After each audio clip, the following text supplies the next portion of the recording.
capítulo 14, eu estou falando de conquista de promessas. Você nasceu, eu nasci, nós nascemos, vós nasceis, não é? Nós nascemos para conquistar promessas. Você pode contar isso para alguém que está do seu lado? Diga para ele: você nasceu para conquistar promessas. Você nasceu para quê? Muito bem, então eu estou usando alguns personagens da Bíblia para mostrar para você algumas coisas que eles fizeram justamente para acessar aquilo que o Pai tem para mim, aquilo que o Pai tem para nós. E nós não podemos perder de vista que toda promessa é direcionada por uma palavra. E é por isso que eu norteio a minha vida e eu ensino aqui na comunidade há muitos anos que nós precisamos ter uma palavra. Essa palavra, ela é o cumprimento de uma promessa do Senhor. E nós precisamos entender que Deus, Ele não está preso a tempo, Deus não está preso a espaço, Deus não está preso a circunstâncias. Ele tem o controle de todas as coisas. A única coisa que Ele precisa ver é a obediência. Eu e você precisamos retornar a Ele esta palavra. Hoje eu falava com um fornecedor que veio prestar serviço aqui na comunidade, e a gente falava algumas coisas do reino. Eu disse para ele aquilo que eu já ensinei a você por diversas vezes: Deus não pode dar aquilo que você não é capaz de ver, aquilo que você não é capaz de vislumbrar. E aí ele olhou para mim e disse assim: pastor, esclarece para mim, porque eu não estou conseguindo entender o que você está dizendo. Eu disse: olha, fé é algo que nós não temos como explicar, porque ou você tem ou você não tem, ou você vive por ela, ou você vive sem ela. Seria muito prático, nós temos aqui um culto, que nós colocaríamos o nome dele de o culto do aumento da fé. E aí nós daríamos para você alguns sachês. A gente começaria com 20 ml, depois 40, 60, 80, até 100 ml de fé. Seria muito prático, se fosse ingerir, beber alguma coisa, para viver por fé. Então eu dei um exemplo para ele, de na verdade, quando nós contemplamos aquilo que Deus pode nos conceder. Deus sempre trabalhou de uma forma muito precisa com Abraão. Deus conhece cada um e sabe como falar com cada um. Com essa cara bonita que você está hoje, e agradável, diga para quem está perto de você, diga: Deus sabe tratar com cada um de nós. Diga para Ele, Ele sabe como fala e o que fala para você. Pois bem, nós conhecemos a história de Gênesis 12, quando o Senhor disse para Abraão: sai da tua terra, da tua parentela, da casa do teu pai, e vai para a terra que eu vou te mostrar. Irmãos, eu já contei isso aqui por diversas vezes, e ele não sabia o endereço. É a mesma coisa que você chamar amanhã, fazer propaganda para ele: Amarelinho Mudanças. E aí você chama ele e fala assim: vem aqui, encosta o caminhão aqui, vou me mudar. Eu vou colocar esse caminhão aí na rua, e aonde o Senhor mandar, eu vou entrar numa casa, e a casa que o Senhor me deu. Meu Deus, que loucura! Mas o Abraão foi assim: sai da onde você está, dessa zona de conforto, desse lugar tranquilo, onde tudo está prático, e vai para um lugar que eu vou te mostrar. Quando você chegar lá, eu te falo. Mais adiante um pouquinho, quando ele espera 25 anos, para cumprir uma promessa do nascimento do seu filho, e o Senhor dá a ele um filho, esse filho cresce, esse filho se desenvolve, passa a ser a honra do pai. E quando ele ouve o Senhor novamente dizendo: agora você vai levar o seu filho em sacrifício para mim. Esse sacrifício não era uma criança, não era um adolescente, já era um homem formado. Alguns estudiosos defendem que Isaac tinha a idade de Cristo, 30 anos. Por isso que era um cordeiro, na verdade, para ser sacrificado, para ser imolado. Era algo como se fosse uma pré-figura do Cristo. E quando ele vai caminhando com o filho para levar o sacrifício, ele não murmura, ele não reclama, ele não conta para sua mulher, ele não vai desabafar a ela, vai dizer que está difícil, de que Deus estava provando ele demais, e que estava muito complicado, porque Deus o tempo todo tratava dessa forma com ele. Não, você não vê ele reclamar, você vê ele na jornada. Eu imagino que por dentro, o coração dele sangrando, o coração dele despedaçado. Por quê? Porque a palavra do Senhor é: leva o seu filho em sacrifício para mim. Mas na verdade, Deus conhecia o Abraão. Mas na verdade o que Deus estava tentando sacar era o quanto Abraão ainda estava disponível a confiar verdadeiramente no Senhor. Quando ele chega no monte para sacrificar o filho, o Senhor diz: este é o lugar. É tão tremendo, porque ele diz para os seus servos que estão ali: cuidem vocês das jumentas, porque eu e o menino vamos ali sacrificar. Quando eles começam a subir a ladeira do monte, o menino olha para o seu pai Abraão e diz o que para ele? Pai, você conhece a história. Pai, nós vamos ali levar um sacrifício, você disse isso. A lenha está aqui, mas aonde está o cordeiro? A pergunta foi essa: O Abraão podia ter dito tantas coisas, mas o Abraão já tinha noção do que estava esperando ele por lá. Então aquilo que ele conseguia contemplar no campo espiritual, a boca dele já declarou. Ele disse: Deus proverá. Em outras palavras, o Abraão estava dizendo: o eterno, que se torna no que nós precisamos, já tem um ponto de encontro com a gente lá no alto do monte. O que nós precisamos já está lá. Ele já estava vendo o que podia acontecer. O que é isso? Agir por fé, viver por fé, contemplar o sobrenatural. E Deus fez o quê?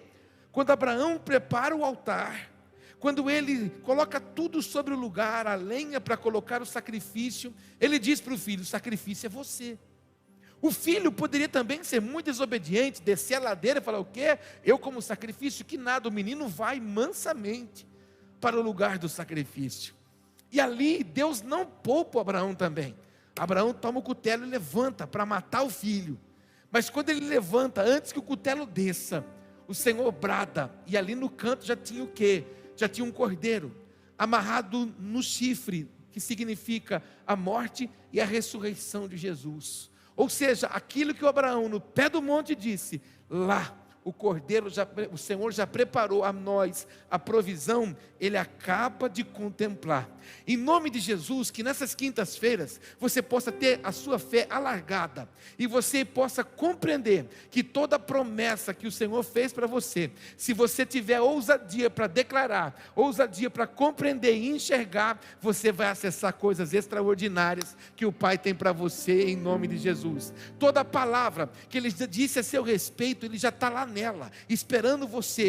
Ele está esperando uma ação minha, uma reação minha. Ele está esperando que eu e você demos um passo, para que na verdade a gente possa acessar aquilo que Ele prometeu para mim e para você. Não fique preso a tempo, não fique preso a circunstâncias, não fique preso à condição, porque o nosso Deus, que tem o controle de todas as coisas, também pode todas as coisas. Ele pode alterar um exame nesta noite, Ele pode alterar um documento essa noite, Ele pode abrir uma porta essa noite, Ele pode fechar uma porta essa noite, Ele pode emendar essa noite, Ele pode curar essa noite, Ele pode fazer aquilo que você precisa. Por quê? Ele se torna naquilo que você tem capacidade de crer, que Ele pode se tornar por você, em nome de Jesus. Olha para o teu irmão e profetiza na vida dele: o Senhor se torna naquilo que você precisa.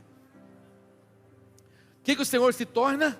Naquilo que eu preciso. Por isso que eu entendo quando Davi, ele deseja construir uma casa para o Senhor, mas o Senhor disse: não, muito sangue já saiu das suas mãos, não, muitas pelejas, muita morte teve aí, o seu filho vai construir. Davi diz: Senhor, então, eu quero tomar um pouco da riqueza que eu possuo, algumas coisas que eu conquistei ao longo da minha história, eu quero contribuir isso para a edificação da casa do Senhor. E quando ele oferta na casa do Senhor, ele declara algo tão lindo: Senhor, tudo vem de ti, e porque vem de ti, a ti te dou, a ti te damos. Meu Deus, que expressão maravilhosa é essa! Se o Senhor é a fonte de todas as coisas, e o Senhor me deu toda essa riqueza, eu devolvo ela ao Senhor, porque eu sei que o Senhor é a minha fonte de provisão.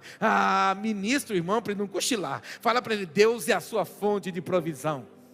Ministra na sua vida agora: Deus é a minha fonte de provisão. Então aonde que você tem que estar firmado? Nele. Onde que os seus olhos precisam estar? Nele. A sua expectativa precisa estar aonde? Nele. O seu coração tem que estar aonde? Nele. Você não pode ver aquilo que está ao seu redor. Fiz uma dinâmica tão tremenda com os homens nessa semana, no culto com homens terça-feira. Eu preguei com dinâmicas com eles, e uma delas foi dar a eles uma vassoura nas mãos, e disse: equilibra essa vassoura sem olhar para cima, só olhando para ela aqui na palma das suas mãos. Isso é física, isso é ciência. A vassoura não equilibra, ela começa a cair, mas quando você coloca a vassoura e olha para ela, você se move, você equilibra. Então eu mostrei para eles Eclesiastes capítulo 3, Colossenses capítulo 3, versículo 1: buscai as coisas que são de cima. Então, quando os nossos olhos estão no Senhor, a nossa vida terrena, ela é formada por equilíbrio. Mas quando nós estamos olhando para as coisas que são terrenas, elas são temporais, nós entramos nas oscilações do mundo, nós entramos nas oscilações das coisas, e não acessamos aquilo que Deus tem para nós. Esta é a grande finalidade do meu adversário e do seu, fazer com que os meus olhos e os teus estejam firmados na terra, observando os acontecimentos, observando as lutas e dificuldades que nós temos. Ei, querido, o nosso Deus está sentado no seu trono, está fazendo do globo terrestre escabelo dos seus pés. A Bíblia diz isso. E o que é escabelo? Banquinho, lugar de descansar. Nessa hora, os pés do Senhor estão sobre o globo terrestre, porque Ele tem domínio sobre tudo e sobre todas as coisas. Meu Deus! Então aonde que os nossos olhos precisam estar? Elevo os meus olhos para os montes. De onde me virá o socorro? O meu socorro só vem de um lugar, do Senhor que fez os céus e a terra, em nome de Jesus. Quer alcançar a promessa? Levanta os seus olhos, contempla aquilo que está diante de você, pela fé. Então entra na sua casa hoje, entra amanhã no seu local de trabalho, se mova por aquilo que o Senhor já fez. Eu contei para algumas pessoas há algum tempo já, eu falei para muitos, nós estamos nesse prédio aqui já quase 2 anos a te fazer. Não é agora dia 31 de dezembro, faz 2 anos que a gente está com a chave desse lugar. Mas todas as vezes, por 18, 17 anos, lá no Campo Central, todos os dias que eu abri aquela porta, eu sempre entrei numa outra casa, muito maior do que aquela. No tempo oportuno, toda palavra que eu recebi, toda palavra que me foi direcionada, Deus cumpriu uma a uma em nome de Jesus. Então, entra como se você já estivesse vivendo, vai trabalhar, como se você já estivesse acessando aquele lugar desejado. Onde você trabalha, cuida daquele lugar, como se aquele lugar fosse teu. Deus talvez não dá algo maior para você, porque você não cuida daquele lugar como se fosse seu. Cuida daquele lugar, como se você estivesse fazendo para o Senhor. Coloque excelência em tudo que você faz. Quando você for cozinhar amanhã, põe uma pitada de amor maior na sua comida. Você vai ver que todo mundo, quando vai sentar na mesa, vai dizer: meu Deus, o que é que tem nessa comida? Nada, excelência, tem vontade, e você está fazendo como se estivesse fazendo ao Senhor. Tudo que você faz para Ele tem uma recompensa extraordinária em nome de Jesus. Profetiza na vida do teu irmão, tem uma promessa garantida para você. Entra nela, vive ela em nome de Jesus. Alguém poderia bater palma para Jesus hoje?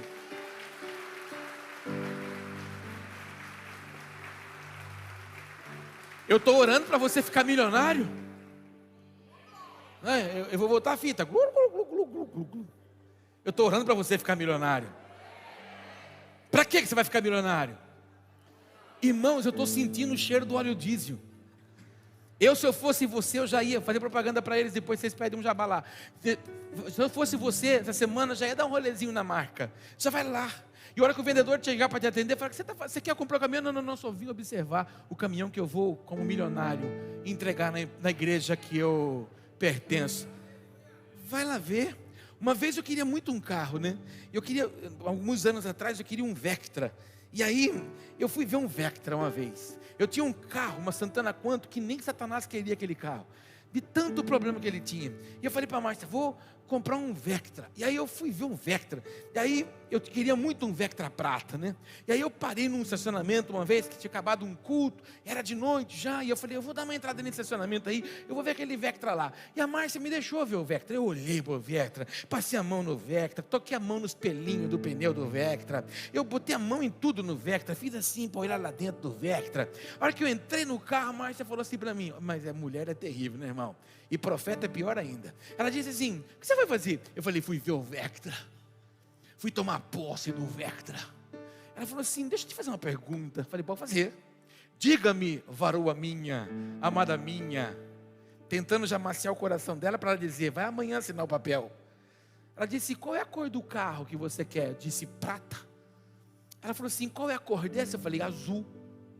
Ela falou assim: então você foi ver algo que não é seu. Deus não vai te dar. Deus vai dar para você aquilo que se apresentou para Ele. Então, na hora que você encontrar o Vectra prata, rodeia ele, porque o Senhor dará aquilo lá para você. 2 dias depois, O vendedor desse lugar me ligou, porque ele já me conhecia, e disse: Paulo, uma vez você me disse que você queria um Vectra prata, acabou de entrar aqui, vem dar uma olhada nesse negócio. Irmão, pensa num negócio extraordinário, maravilhoso que nós entramos. Deixa eu contar uma coisa para você: tudo que você pedir para Deus, você pede com detalhes, porque Deus vai te abençoar em nome de Jesus. Tem alguém que vai comprar um carro amanhã. Abençoa o irmão, fala que você vai comprar um carro novo amanhã. Fala para ele, talvez seja o caminhão que você vai comprar amanhã. Aleluia. Números 14, verso 21. Porém, tão certo como eu vivo, e como toda a terra se encherá da glória do Senhor. Por favor, você poderia dizer para mim a segunda frase aqui? Eu vou contar até 3, você vai ler a partir dali, ó. A terra se encherá. Vamos lá? 1, 2, 3. Por favor, você pode colocar um pouco mais de força no que você está lendo e declare, por favor, essa segunda frase. 1, 2, 3. O que Deus está dizendo que vai acontecer com a terra? O que os nossos olhos estão vendo? Caos, perversão, tudo na verdade deteriorando diante dos nossos olhos. Mas na ótica de Deus é o que? A terra se encherá da glória do Senhor. Antes que o Senhor venha, antes que o Senhor venha buscar a sua noiva, a terra será inundada por uma graça, por um poder, pela manifestação do Espírito Santo do Senhor, e vai se cumprir a promessa do Joel. O Joel disse que o Senhor derramaria o Espírito dele sobre toda a carne, não era sobre qualquer uma, é sobre toda a carne. Então o Espírito Santo vai vir sobre o seu povo. Então enquanto o mundo geme por crise, geme por caos, a expectativa de Deus é que os filhos, que aqueles que me conhecem, que aqueles que já provaram de mim, possam contemplar aquilo que vai acontecer com a terra, aquilo que vai acontecer com a sua família, aquilo que vai acontecer no seu local de trabalho, aquilo que vai acontecer na sua empresa, aquilo que vai acontecer na sua igreja. A terra se encherá da glória do Senhor.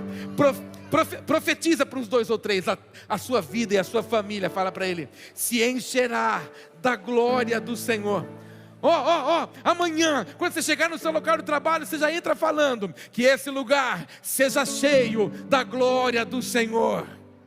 Todos vão dizer para você: você é louco. Você vai dizer assim: não, eu creio na palavra do meu Pai, que ela é verdadeira, fiel, e ela vai se cumprir. Inclusive você apontar o dedão para um e vai dizer: você vai provar dessa graça, vai provar dessa glória em nome de Jesus. Há alguém aqui que faz parte do clube que eu sou líder dele, que dizia, quando passava na frente da igreja: jamais entrarei numa igreja de crente?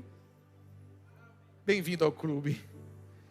Além de falar que eu não entraria na igreja de crente, eu falava que todo mundo era gritão, barulhento. A gente grita também, e a gente dá aleluia, e a gente sente um negocinho maravilhoso. E eu falava: cambada de pastorzada sem vergonha. E aí ele dizia: muito bem, tu vai ser sem vergonha então também, porque eu tenho algo para você. Aleluia. Ah, que coisa extraordinária. Deus trabalha na contramão. Então todos aqueles que dizem que não, quando tudo diz que não, sua voz me encoraja. Quando tudo diz que não, tua voz me encoraja a prosseguir. Quando tudo diz que não, ou parece que o mar não vai se abrir. Parece. Eu sei que não estou só, e o que dizes sobre mim não pode se frustrar. Venha em meu favor, cumpra em mim teu querer. Você pode dizer: o Deus do impossível. O que aconteceu? Não desistiu de mim, sua destra me sustenta e me faz prevalecer. O Deus do impossível não desistiu de mim, sua Sua destra me sustenta e me faz prevalecer. O Deus do impossível. Você pode fazer um carinho quem está perto de você, e você pode dizer isso: Deus do impossível não desistiu de você. Oh, que bênção, hein? Daqui 2 semanas a pessoa que escreveu essa canção vai estar aqui com a gente. Oh, que coisa extraordinária. O pastor Luiz Arcanjo, que escreveu todas essas canções, vai estar conosco aqui entoando esses cânticos. Pensa no que vai ser extraordinário. Deus é um Deus de promessas, amém, irmão?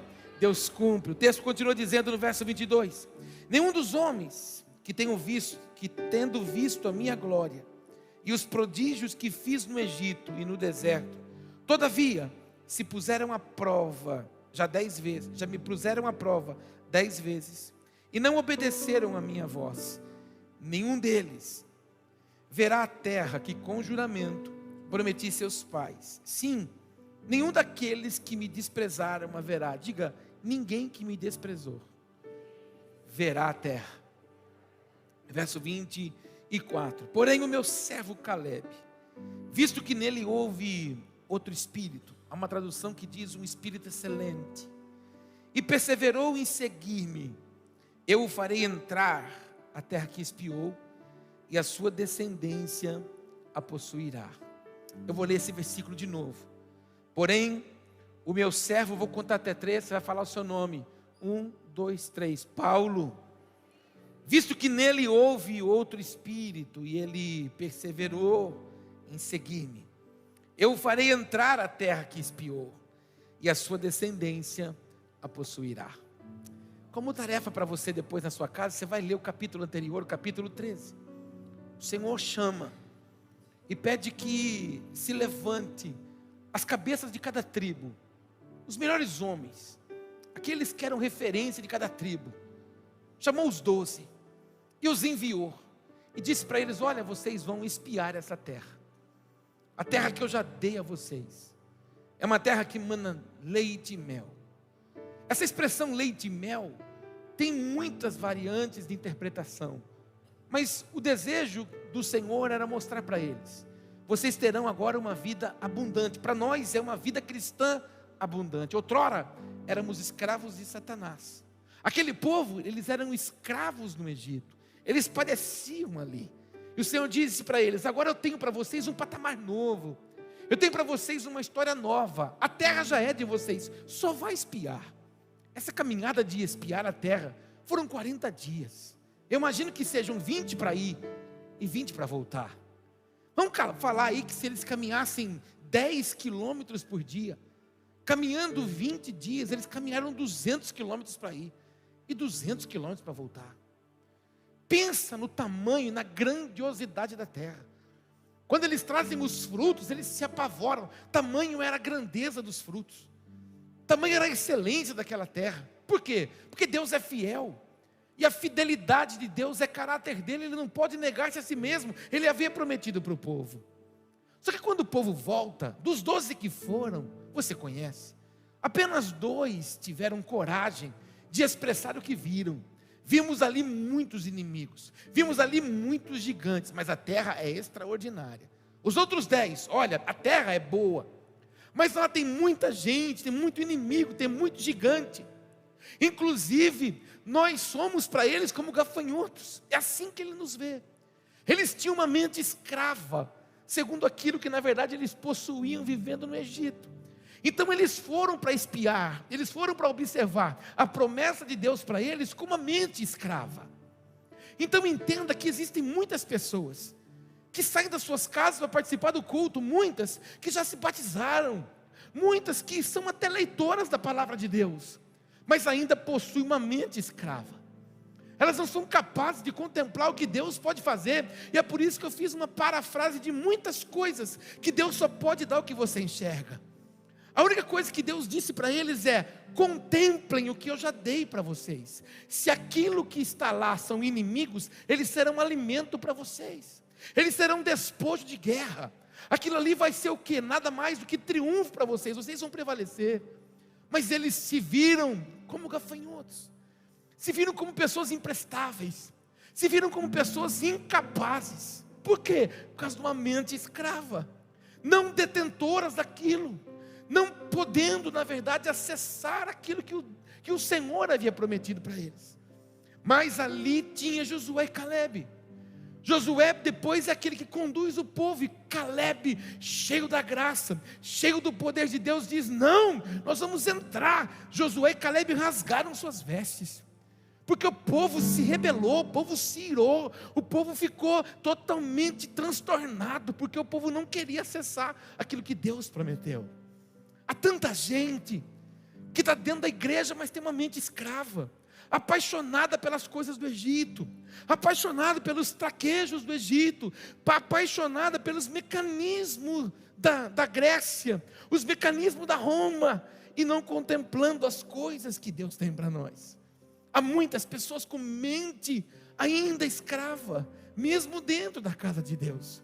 Esse povo já não pertencia mais ao Egito, esse povo agora tinha uma jornada, esse povo tinha um caminho, esse povo tinha uma terra, mas ainda possuía uma mente aprisionada. E a mente escrava, ela dá a nós atitudes erradas, escolhas precipitadas, murmuração, choro, sentimento de inferioridade, uma visão limitada e um sentimento de desprezo. É assim que a mente de escravo faz conosco. E não sei se você conhece pessoas, graças a Deus não tem ninguém assim aqui, nem nos assistindo assim, mas pessoas que estão passando um momento adverso, lamentam, murmuram, reclamam, e às vezes falam assim: tempo bom era aquele outro, né? Não, aquilo que você e eu um dia vivemos era um cativeiro, aquilo era uma podridão, daquilo ali nem saudade a gente tem. O que está diante de nós, a terra que nós vamos acessar, tem inimigos? Tem, mas o Senhor disse que a terra é nossa. Então, acerca da sua família, Deus disse que a sua família é dele, mas para que a sua família seja dele, você tem que perseverar. O texto que você leu comigo no final diz que sobre Calebe, houve um espírito excelente. Deus olhou para o Calebe e disse: esse cara é diferente, esse homem tem algo diferente, esse homem tem certeza daquilo que eu falei a ele. Eu gostaria muito que você saísse daqui hoje com a força de Calebe. O tema da minha mensagem é a força de Calebe.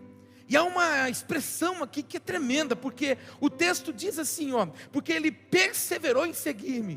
O que é perseverar? Insistiu. Teve dias que o Calebe acordou e escutou tanta murmuração que ele teve até quase vontade de murmurar, mas ele perseverou. Teve dias que as coisas não estavam fáceis. Teve dias talvez que lá no meio da sua família, na tribo que ele pertencia, todo mundo se levantou também dizendo assim: olha, Deus não vai nos atender. Mas ele continuou perseverando. Eu continuo olhando para o Senhor, porque a promessa que ele fez, ele vai cumprir para a glória do nome dele. Então é uma necessidade nossa compreender que a força do Calebe estava onde? Na perseverança. Eu tenho os olhos firmados. O Senhor disse que a terra é nossa. Foi o Senhor que nos tirou com um braço forte. Foi o Senhor que nos tirou com mão estendida. Foi o Senhor que supriu a nossa vida nessa caminhada do deserto. Foi o Senhor que tem estabelecido. Falamos isso aqui alguns cultos atrás. Inclusive falei domingo sobre a coluna de fogo e sobre a nuvem que se estabelecia e que guiava o povo. Um cuidado de Deus com o seu povo. Calebe perseverou. Eu profetizo sobre essa igreja. Eu profetizo sobre você. Eu profetizo sobre sua família. Que vocês perseverem até o fim. E vocês fiquem firmes no Senhor. Porque os seus olhos vão contemplar uma terra que emana leite e mel. Eu profetizo uma vida cristã abundante para a sua vida. Eu profetizo uma vida cristã próspera. Eu profetizo uma vida cristã saudável em nome de Jesus. E que vocês acessem coisas extraordinárias que o Pai tem para você em nome de Jesus. Prosperidade não é só moeda. Prosperidade é tudo, é prazer, é alegria, é ânimo. Prosperidade é prazer de estar aqui, é prazer de dizer: Senhor, o fôlego da vida me foi concedido. Ah, Senhor, a possibilidade de ir e de vir. Oh Deus, que maravilha! Eu trabalhei hoje 8, 10, 11 horas, não sei quantas horas você trabalhou. Senhor, quanta graça, quanta sabedoria. Oh Deus, quantas coisas não fiz hoje, quantas coisas não decidi hoje, quantas pessoas não dependeram da sua assinatura hoje, e você estava lá, firme, forte, guardado pelo Senhor. O que é isso? Graça, favor do Senhor. O que é isso? Promessa de Deus para a tua vida, porque um dia, alguém lá num lugarzinho secreto, lá num quarto de oração, alguém gerou você lá. Talvez você estava lá naquele lamaçal perdido, e alguém estava lá chorando aos pés do Senhor, dizendo: alcança a Maria, alcança o Zé, alcança a Tibúrcia, alcança. E o Senhor foi lá e tomou você. Para quê? Para que você fosse a expressão do louvor, a expressão da graça, a expressão do favor do Senhor. Então persevera, porque Deus vai cumprir a promessa sobre você, em nome de Jesus. E amados, se você olhar no mesmo capítulo 14, mas você olhar no versículo 1, você vai ver o sentimento de uma mente escrava. Capítulo 1, capítulo 14, verso 1. Levantou-se, pois, toda a congregação e gritou em voz alta, e o povo chorou aquela noite. Já viu aquelas pessoas desesperadas, desequilibradas? O povo que acabou de ver os espias chegarem. Eu tenho lá no campo central uma fotinho, não é uma fotinha, uma pecinha, como é que chama? Esses ornamentos, de 2 personagenzinhos segurando um cacho de uva. A Bíblia diz que o cacho de uva era tão grande que 2 homens tinham que carregar ele. Se o cacho de uva era grande, eu fico imaginando o que era um cacho de banana. E eu não estou falando de algo que me contaram, eu estou falando de algo que eu vi. Quando eu fui para Israel, o morango, na estação que eu estava lá, parecia uma maçã nossa aqui.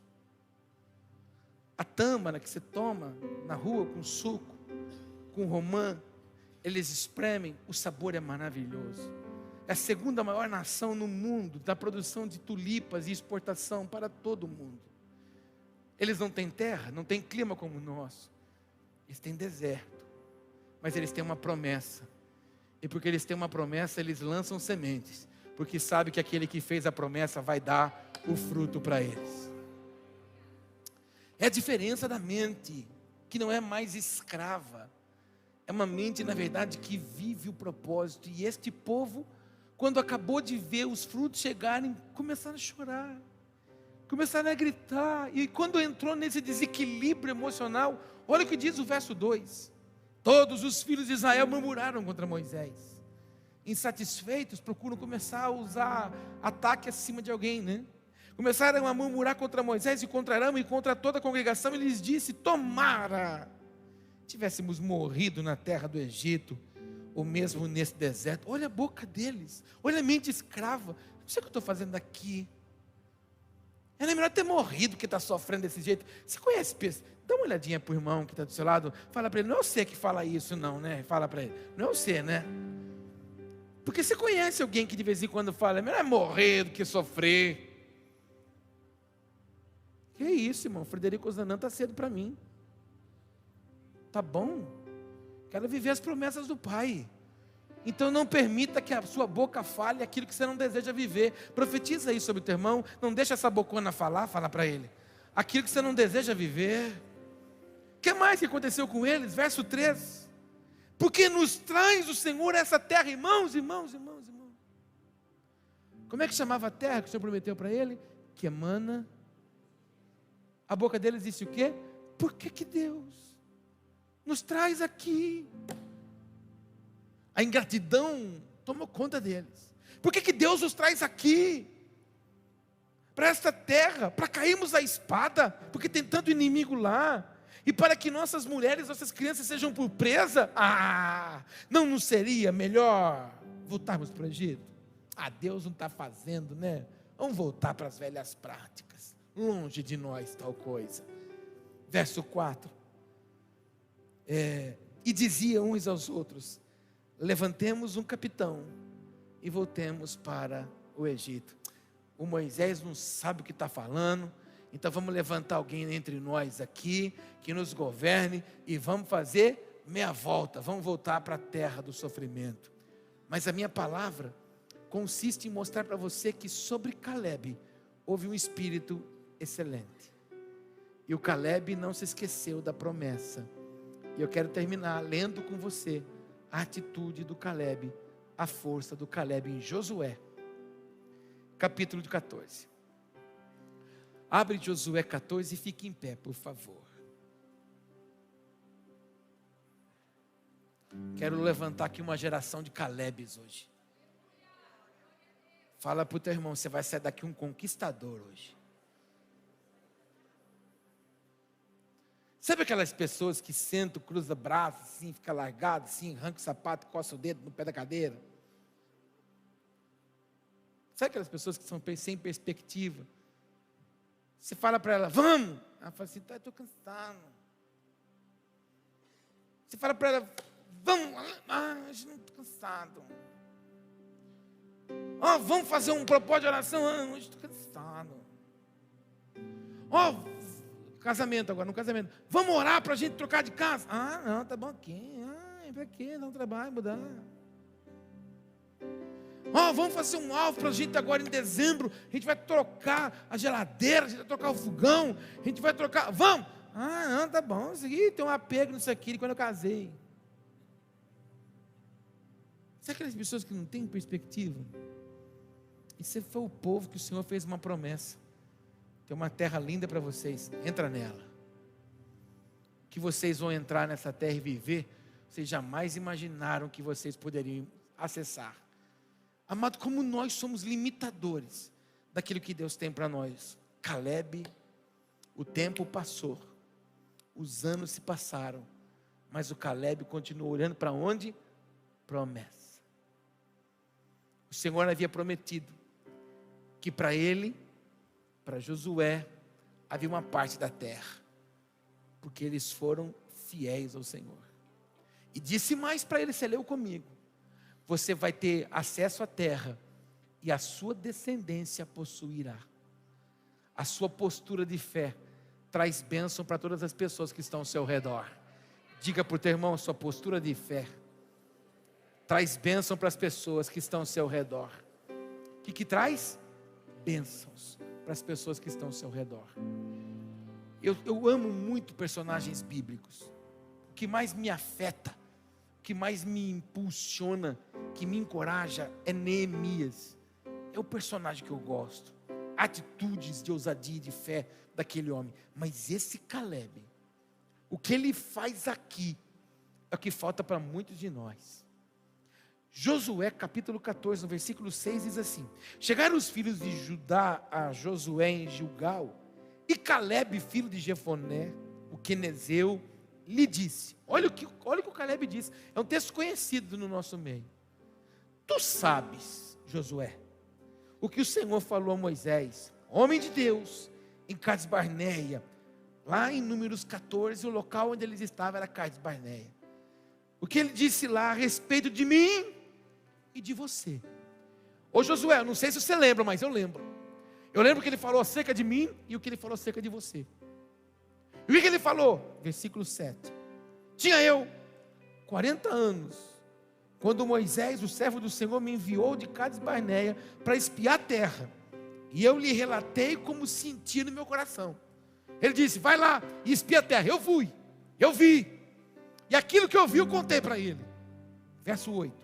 Mas os meus irmãos que subiram comigo desesperaram o povo. Eu, porém, perseverei. Diga comigo outra vez, perseverei.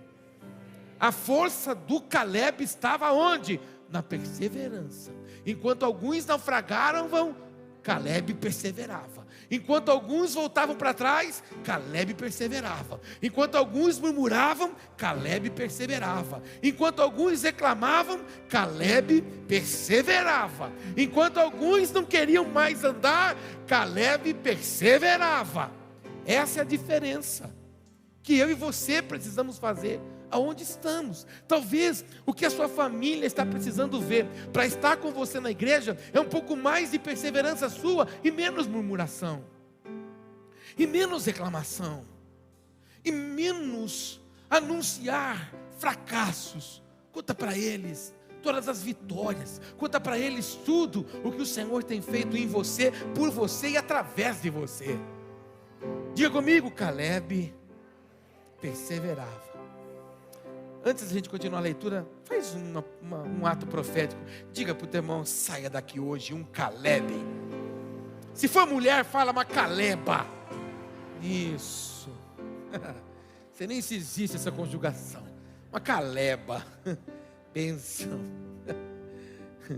Mas amado, que você entenda isso. Eu fico imaginando Deus olhando. Esse é o Caleb.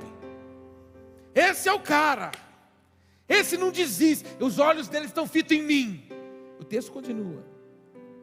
Mas os meus irmãos que subiram, vou ler de novo, subiram comigo, desesperaram o povo. Eu, porém, perseverei em seguir o Senhor meu Deus. 9. Então Moisés naquele dia jurou dizendo: certamente a terra em que puseste o pé será tua e de teus filhos, em herança perpetuamente, porque você perseverou em seguir o Senhor meu Deus. Moisés olhou para ele e falou assim: ô Caleb, essa terra que você pôs o pé é sua, e além de ser sua família vai desfrutar disso tudo. Sabe por quê? Porque você não arredou o pé. Você disse: é minha, é minha. Verso 10. Eis agora o Senhor me conservou em vida. Olha ele falando. Como me prometeu. 45 anos desde que o Senhor falou esta palavra a Moisés, andando Israel ainda no deserto, e já agora sou de 85 anos. Ô Josué, eu tinha 40 anos quando o Senhor falou, hoje eu tenho 85 anos, 45 anos passaram, mas a promessa ficou viva, mas a palavra, eu ouço ela todo dia no meu ouvido, essa palavra está todo dia aqui no meu coração. Eu estou aqui para um propósito. Próximo versículo, versículo 10. Aqui, 10 está aí, 11. Estou forte ainda hoje, como no dia em que Moisés me enviou. Qual era a minha força naquele dia?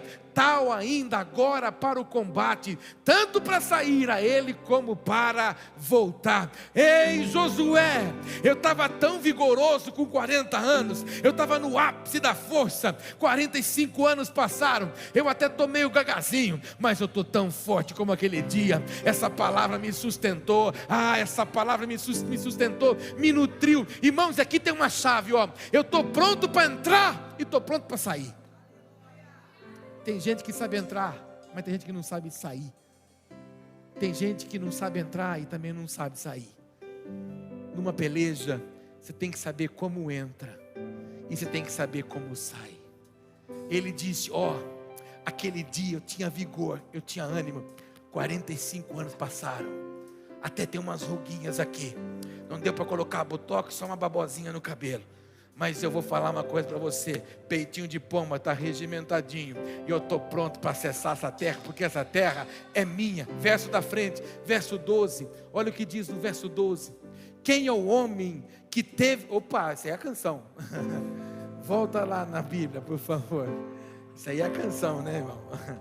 Verso 12: agora, pois, dá-me este monte de que o Senhor falou naquele dia, pois naquele dia ouviste que lá estavam os anaquins, grandes e fortes cidades. O Senhor porventura será comigo para os desapossar, como me prometeu. Ei Josué, esse monte é meu, chama Hebron. O Senhor disse que a terra era minha, vim aqui para buscar. Inclusive, quando nós entramos lá, eu fiquei sabendo que tinha um povo lá, eu fiquei sabendo que tinha os anaquins, eram homens grandes, eram homens fortes. Não tem problema, eu estou com o mesmo vigor dos 40 anos, e o mesmo Deus que me visitou com 40 anos, é o que vai me visitar com 85, eu vou entrar lá, e esses caras tudo que estão lá, esses exércitos todos aí, vão ser abatidos. Sabe por quê? Porque o Senhor será comigo para os desapossar. Sabe por quê? Porque não é na minha força, foi Ele que prometeu. meu Deus, me dá a minha promessa. Eu gostaria muito que você saísse daqui hoje dizendo: Senhor, eu vim aqui buscar a minha promessa. E quando ele brada, e quando ele ora dessa forma, e quando ele apresenta a sua razão, no versículo seguinte, no 13, a gente vai ler para a gente orar. Então não teve outro jeito. Josué abençoou e deu a Calebe, filho de Jefoné, Hebrom em herança. Sai dali, Josué feliz da vida porque abençoou o seu amigo, e Calebe dizendo: aquele que fez a promessa é fiel para cumprir. Entrou na terra. Depois você continua lendo, você vai ver que o texto diz que Hebrom até os dias de hoje é da descendência de Calebe. Tomou posse, destruiu seus inimigos, prevaleceu, porque o Senhor havia dito: a terra é de vocês, a sua família é do Senhor Jesus, os seus filhos são do Senhor Jesus, o seu matrimônio é do Senhor Jesus, essa cidade é do Senhor Jesus. Toda promessa se cumprirá em nome de Jesus. Abençoa quem está perto de você e diga para ele: toda promessa se cumprirá. Fala para ele: toma o seu monte hoje. Fala para ele: toma a sua vitória nas suas mãos hoje, em nome de Jesus.